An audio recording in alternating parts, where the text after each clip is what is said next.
Partint del que acabem dels nostres statements sobre què pensem de l'intel·ligència artificial, ara connectarem amb un projecte molt interessant. La companya és Cavello i ella personalment és una experta en tecnologia i facilitació que busca crear un canvi social apoderant tothom a participar en la governança tecnològica i social. És la directora de tecnologia emergent d'Aspen Digital, que és un institut que s'ocupa d'oportunitats associades a la tecnologia amb la intel·ligència artificial, però el que més ens interessa és que és part d'un network, d'una xarxa molt important i molt interessant de la societat civil que s'anomena Public AI Network, que és una coalició de la societat civil a nivell mundial que treballa per aconseguir una IA pública. El seu objectiu és facilitar la construcció d'una IA pública mitjançant la coordinació dels esforços de la recerca de la comunitat i donar suports al responsable polític i als equips tècnics que realment estiguin fent feina dintre de les institucions en aquest sentit. I també Public AI s'ocupa d'organitzar els moviments per la IA pública i connecta experts en aquest tema amb think tank, amb grups i amb institucions. Doncs, hi, B, we are so happy to have you here and the floor is yours. Thank you very much. Thank you very much. I'm so grateful to be here. Thank you. Obviously I would love to be there in person, so I am grateful to be able to be here virtually, but I will be in Barcelona in a couple weeks time, so I hope to meet some of you in person.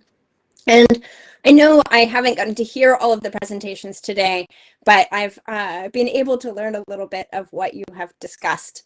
I know that you have talked about what is at stake and the state of digital rights in the EU. I know you've talked about the future of digital public infrastructure in India and Germany. And I know that you've talked about the disinformation industry and how our information commons is being polluted. Now, I know because of who you are and the room that you are in, that I don't need to tell you about some of the harms of AI. I don't need to tell you that the way AI is being built poses significant consent problems and privacy risks. I don't need to tell you that the way AI is being used is flooding our information ecosystems with misleading and toxic information. And I know I don't need to tell you that the way AI is being run is creating pollution and waste and damaging our environments. I don't need to tell you those things, but I do think that I need to say, and I know that many of you believe, that another AI is possible. It doesn't have to be this way. Thank you, Simona, for the kind introduction. As mentioned, I am B. Cavello. I work at the Aspen Institute, a nonprofit organization where I lead the emerging technologies portfolio. I come to this work having worked at IBM in the Watson Group and having worked at Partnership on AI as a program lead for AI and labor and the economy. And prior to the role that I'm currently in, I moved to Washington, D.C., where I am now, to work in the U.S. Senate on technology policy. So where I am today is working at the Aspen Institute, but I want to speak to you today about another role that I hold, which is working as one of the members of the Public AI Network.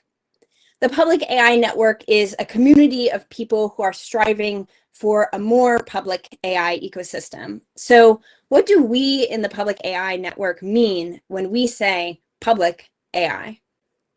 To us, public AI is about three big things. It is about ensuring that the public has access to the technology, not just the technology to use as consumers, but also access to the ability to build the technology. We also believe that the AI that we build as public AI should be publicly accountable, meaning that the public has ultimate control over how the AI is built and that the AI is actually designed to serve public goals. And importantly, we also believe that public AI must be sustainably public, meaning that while public AI might be open source or might be built by governments or even nonprofit institutions, it must be built in a way that is protected from private enclosure or being taken over by any individual organization or company. And so when we think about public AI, we think about it in this ecosystem of things that can be public AI and things that are maybe similar to but different from public AI. And if you're interested in learning more, there's a white paper that you can read that goes into more detail. Public AI is different from open source AI that doesn't have governance, but public AI can be open source AI. Public AI is different from government AI or civic tech, the way that governments use AI, but governments can build public AI, and you've heard a little bit about how these things can be built. And something that I would even argue is that even private AI can be built to be more public. So when we talk about public AI, what we're really saying is that the public should get to decide what the future looks like. Public AI is not just one tool or one process, but instead it is many different things at many different layers of the AI stack. When we think about public AI, it might happen at the compute layer in the form of access to computational technology or servers. It might happen at the data layer, how we think about public governance over data. It might happen in models, it might happen in products, it might even happen in the way that we govern these technologies. And so we believe in the public AI network that every layer of the AI stack can be made more public, and that public AI can cross many boundaries of the AI stack, and we can build full cross-platform technologies that work as public AI. So I've talked a little bit about what we believe, but I want to talk to you a little bit also about what we built and what we believe more can be replicated and inspired. So to start out, you've heard today about some of the examples of AI being built in the public interest. And I want to share a specific example from the public AI network, which is the public AI inference utility. The inference utility is a tool that other public AI models can plug into. It is an interface to actually run public AI. And it is available right now, running models from Swiss AI and Sea Lion, the Southeast Asian languages in one network. And this is a place that you can go to try out different public AI models. So I encourage you to check it out and explore what public AI can really be. At the other end of the spectrum, after technology is actually out in the world, we might think about the ways that public AI can be investigated or analyzed, or even tools that AI builders can use. Transluce is an organization that is part of the public AI network. And what they do is build tools for interpretability in AI. How can we understand what these models are doing? And similarly, WeVal is a platform built by the Collective Intelligence Project, which is designed to allow communities to determine what they want AI to be and actually evaluate these AI systems to make sure that they work for them. Now, no doubt in this room, you all are familiar with examples of public AI. You might be familiar with Alia and access to some of the tools that are available there. But you might not be also familiar with some of the resources that are for examining what AI might be out in the world. And so I wanted to share a little bit some of the work that we in the Public AI Network have been doing and building to make people's understanding of AI more complete. One thing that just launched this past week is the AI Opportunity Inventory. This is launched out of the University of Texas at Austin. This is a project to actually bring together the use cases of AI that are actually good, right? There's so much focus on how we prevent harm from AI, very important work. But there's also a real opportunity for us to look at what does it mean to build AI in the public interest? What does it mean to highlight and elevate the use cases of AI that are actually good for the world? If you want to check that out, you can go to the University of Texas website. We're just beginning to build out this inventory. It's similar to the AI incident inventory, but here we're looking at opportunities, potential positive use cases. Another thing that has emerged from the public AI network, this international network of people who are thinking about how to build AI to work for the public, is an explorable for trying out understanding what is the value of the training data that goes into AI systems. This napkin math, as we call it, which is sort of our shorthand for a little bit of an experiment, is a place where we are actually exploring what would it look like if we did divide up the benefits, the dividends of AI systems and share them with the public? How much might we all get out of these systems? Is it worth it? Now, all of these examples are things that are being worked on by people who have connections in the public AI network, but also with a broad second degree network of collaborators and people who are out in the world doing great work. But I want to encourage you all to think about these things in an expansive way, because while we talked about public AI as a thing or a intervention at the layer of the stack, you might have heard me use the phrase more public. What am I talking about? Well, I'm based here in the United States, in our capital, Washington, D.C., and a very important document to us is the U.S. Constitution. The U.S. Constitution is a flawed but aspirational document. And one of the things that I find most beautiful in the opening sentence of the U.S. Constitution is the phrase, "in order to form a more perfect union." It doesn't say in order to form a perfect union, in order to try to form a perfect union, right? In order to form a more perfect union, something that we aspire to, something that we strive toward. And I think that this phrase, more perfect, is really powerful to us. And what I want to inspire in this space is the idea of a more public AI ecosystem. Because the reality is, as you have heard, there are many challenges to transforming the AI ecosystem. There are many moneyed, vested interests that do not want change, that do not want to believe that another AI is possible. But in this room, we know that this is true. We know that change is possible. And I actually believe that we have more friends, more allies in this effort than it might seem. Something that I am a big believer in is the idea that there is a rebel in every Death Star. If you have seen Star Wars, you know that it is a fight of scrappy rebels standing up against an evil empire. And while it is the case that oftentimes doing that work requires challenging these systems from the outside, it is also the case that we need friends and allies inside of these organizations. And the truth is we have them. Inside of every organization, no matter how monolithic and nefarious it might seem, I believe that there are people inside who are fighting the good fight, who are our allies in this work toward a more public AI ecosystem. And we need to make it as easy as possible for those allies to find us and to actually do the right thing and actually make those decisions to push toward a more public ecosystem. I want to give one example of something I would love to see us pushing toward. Now, the example I'm going to share here is based in a little bit of history. There are, I would argue, a spectrum of technologies that fall on a spectrum from the cotton gin, which you see on top, to the microscope. The cotton gin was a revolutionary technology.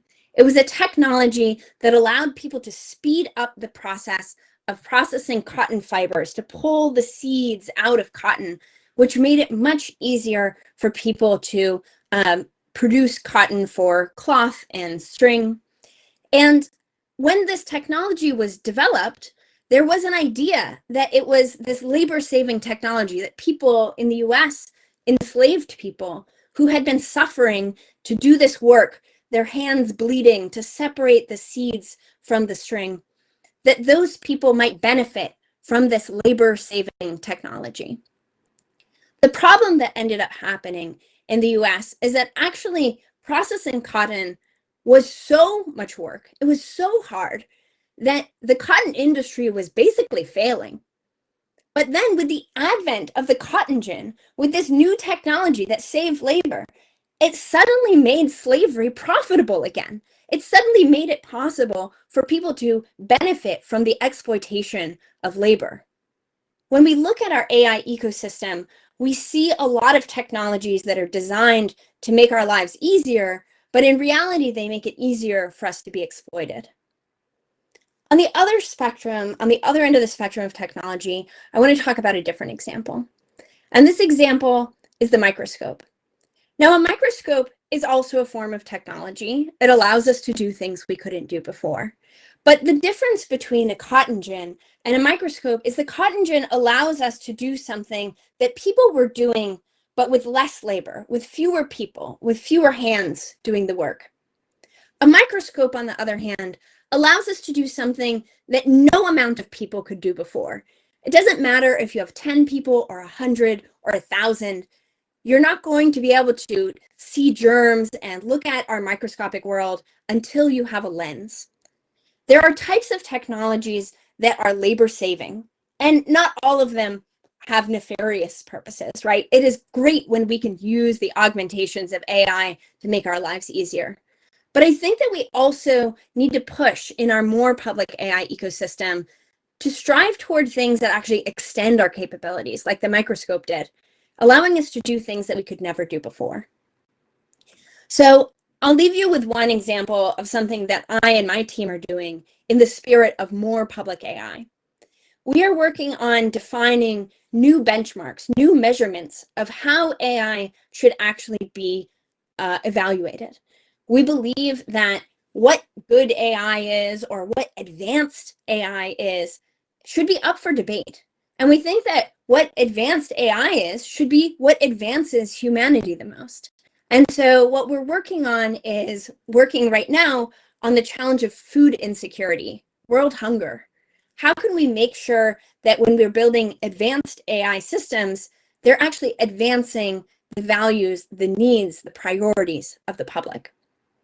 Now, I know that this can sound incredibly lofty and ambitious, but I'll remind you that there is a rebel in every Death Star, and we in the Public AI Network are in places all around the world, and I believe that we have friends everywhere. So I want to thank you for this opportunity to share a little view into what the Public AI Network is up to, what we aspire toward, what we believe in. And I ultimately invite you to join us. The Public AI Network is an open community of technologists, of policymakers, of people who are striving toward that more public vision of AI. And I would love to invite you to be part of these conversations and to help us to make this vision a reality. Thank you.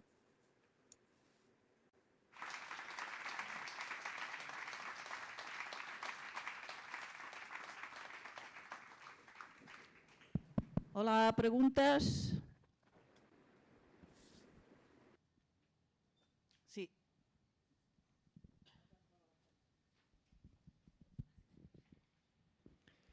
Thank you very much for your really inspiring presentation. And I think many people in the audience here will resonate with what you're saying. But what to all those people out there on the streets? So how can we make sure that we build something out of this that is worth it, that quite a few people in our society will be able to use or will join in that process? This question, of course, is in everything where we try to escape big tech, and we have to do it together. But I'm wondering what ideas you have on that front. Thank you. Thank you for the question.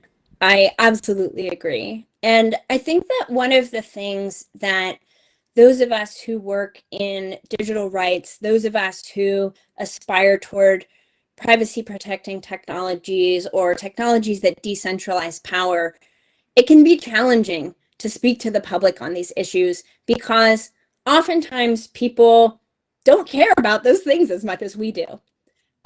I think that there are two things that make this moment powerful for public AI. So one is that, as you probably all know, the public is not as thrilled about AI as they were about other technologies. There's a lot more critical thinking and frankly, memes in the public about not wanting AI to be pushed on them in the way that it has been by big tech. And so I think that we have a little bit more momentum on our side when it comes to public buy-in. But the other thing that I believe is that too often our conversation around digital rights and about technologies that actually work in service of the public interest, too often those conversations, I think, are grounded in the technology instead of the problems that they solve for people. And that's part of why we're doing this community aligned AI benchmarks work that I mentioned, because we recognize that a lot of the time it feels like AI is just being created for the sake of AI. And that doesn't resonate with people. What people want is technologies that help them with their day-to-day lives. And what I believe public AI can do is actually speak to those things that people need. I want to use an example from early on in this work. We interviewed a lot of different people from a lot of different communities who are having a complicated relationship with AI, to say the least. And in particular, we spoke to a bunch of people from artist communities. And many artists are not pleased with the direction that AI is going. Many artists feel attacked. Many artists feel disempowered. And we asked them, what do you want AI to be? And first people said, well, I don't want this, and I don't want that, and I don't want this. And we said, no, we understand that. What do you want AI to be? Because a lot of the time when we talk to the public about making AI better for the public or avoiding the corporate capture, people are imagining the harms that they're trying to avoid. And it makes sense. Of course, none of us wants to be hurt. But when we spoke with these artists, we said, well, what are the parts of your work that you wish that you had support with? It's often not the making of the art. It might be billing and chasing down clients. It might be more transparency in social media algorithms that often shape artists' livelihoods. It might be other tools that impact other parts of artists' lives. And so one of the things that I think is really important is that we continue to ask people not about the tech, but about the world that they want. What are the things in your life that you wish were easier, faster, more efficient? And those are places where public AI can focus. So while I am excited about medical breakthroughs and educational resources and all these powerful things that AI can be, I actually think that public AI, and part of why we call the public AI inference utility an inference utility, is that many of the things that will be most impactful in people's lives from AI might actually be really boring, mundane, but really meaningful in their personal lives. So I think we have an opportunity to use the frustration that the public has about big tech and these companies that are not working in their interest, and to offer an alternative and say, well, what do you actually want AI to be? Any other question?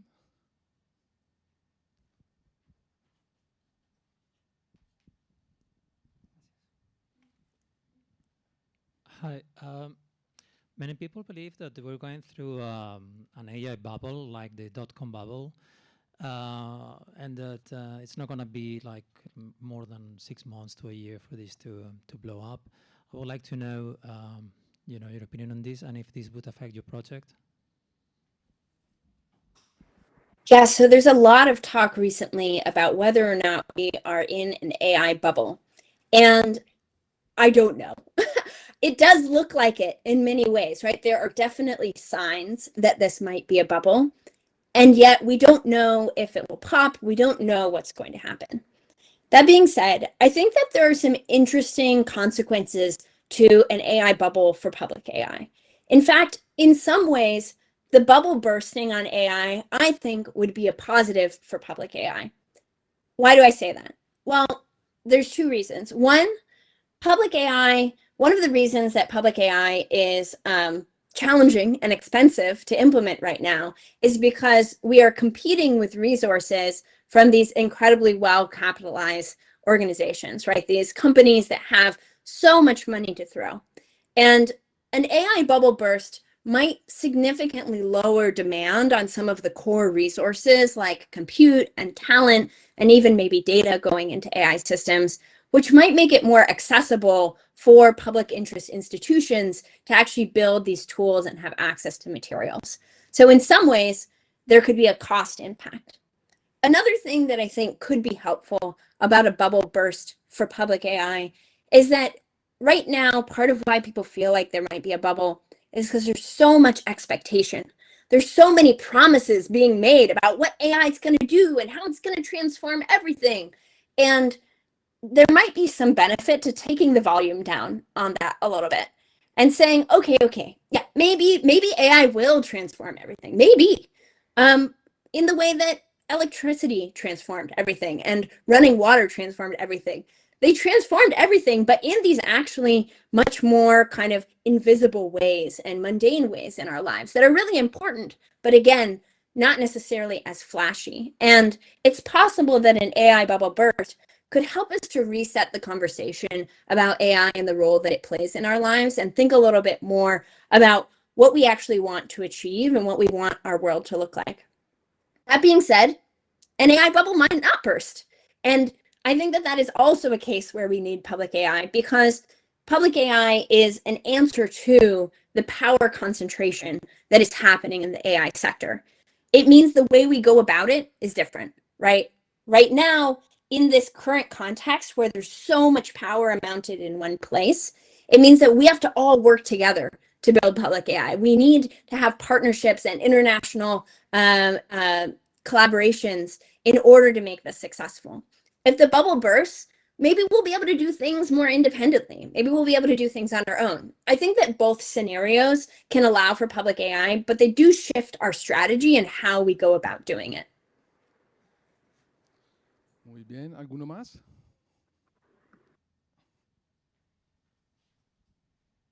Hi, thank you for this presentation. And yes, I really appreciate that you're thinking on alternatives to work with AI, to use it in ways that are not the mainstream ones. I'm thinking of your example about you talking with artists, and they are maybe not, yes, they can be skeptical with what AI can do for them.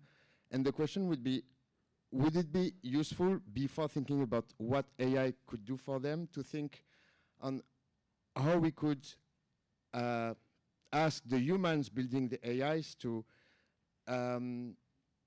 give them a better, let's say, compensation for the data that is used by them, that is created by the artists to create these AIs? Are there systems that you think could be useful to do that, or legal frameworks, people working on legal frameworks to give the artists, to give the creators their fair share? Yes, absolutely. So the question is, before we think about what AI should do, let's think about how it gets built and who gets to consent to how things are built. I think that we should absolutely be having a conversation about how artists and creators and all of us who have generated data in one form or another have actually shaped these systems. It's part of why we think that these systems should be treated as a public asset, because they are drawing on our information commons. Now, I mentioned this project that we have running called Napkin Math for Training Data Value at exploringai.org. One of the things that is challenging about distributing the benefits of or the revenues from AI is that realistically, the revenues are quite limited. And so we have to ask ourselves the question, and I think it's fair to answer either way. Do we want to disallow the development of AI if the amount of revenue going in is too limited? Or do we want to have terms or conditions about how AI is built, recognizing that, like, as in this example on the screen, we might only get a few cents if each of us were compensated for our kind of share of these systems. Now, I think that one of the things that shapes the way that I think about this work is to recognize that we don't have to choose just one or the other. And there is a researcher and a leader in the public AI movement named Nicholas Vincent. He's a professor at Simon Fraser University. He writes a lot about labor and collective action. He calls it data leverage for people to actually demand better compensation from these companies and model builders.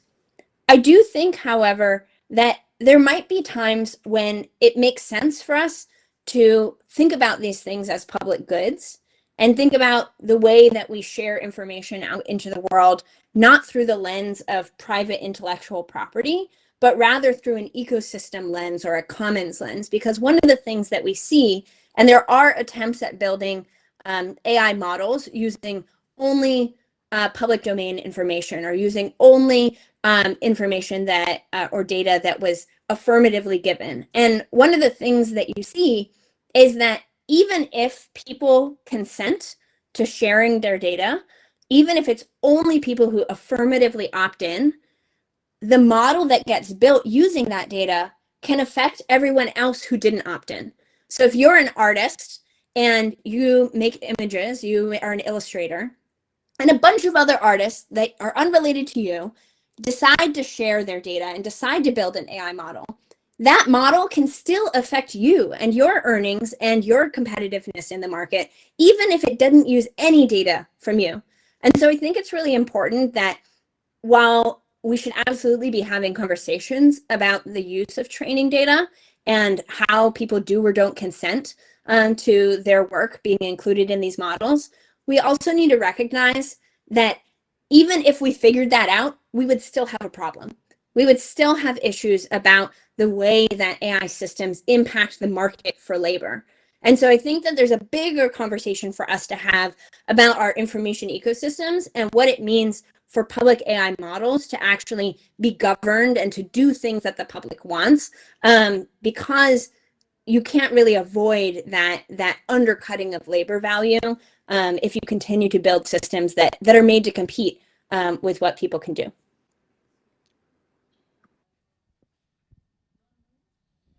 Hello.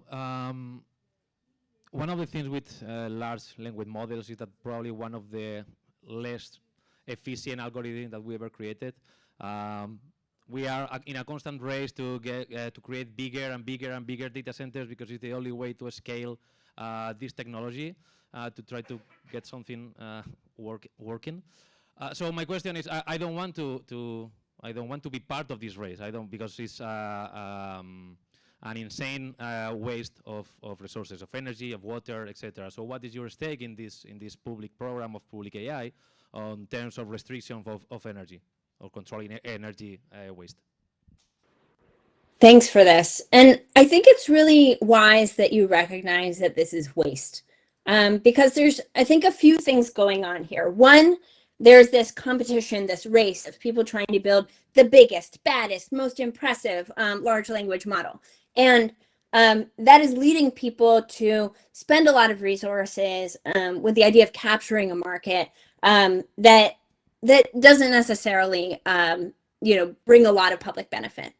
There's another element to this, which is that because people are racing, because people are hurrying to do things, they aren't necessarily optimizing those models or being as efficient as possible.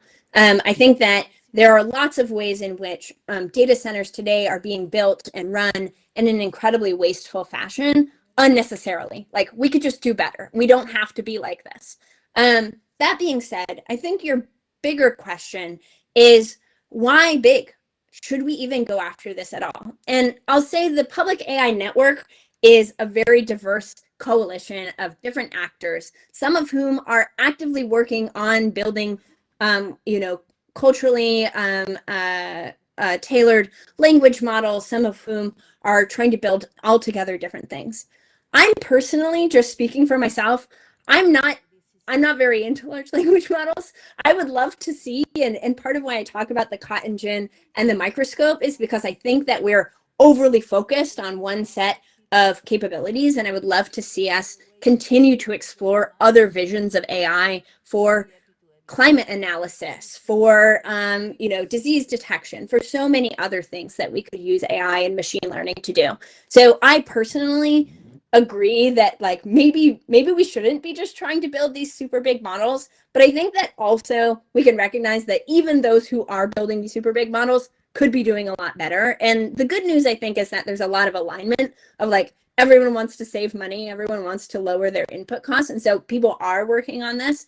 But I think that we should absolutely be pushing more for smaller, decentralized, and really asking ourselves, do we need all that, right? Where are these technologies appropriate to be used, and what problems are they actually solving in our lives? So, B, thank you very, very much.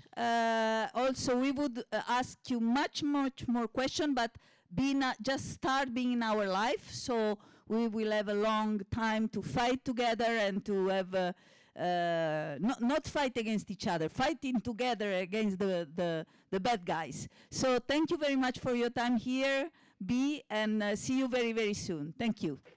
Thank you all so much. It was such a pleasure.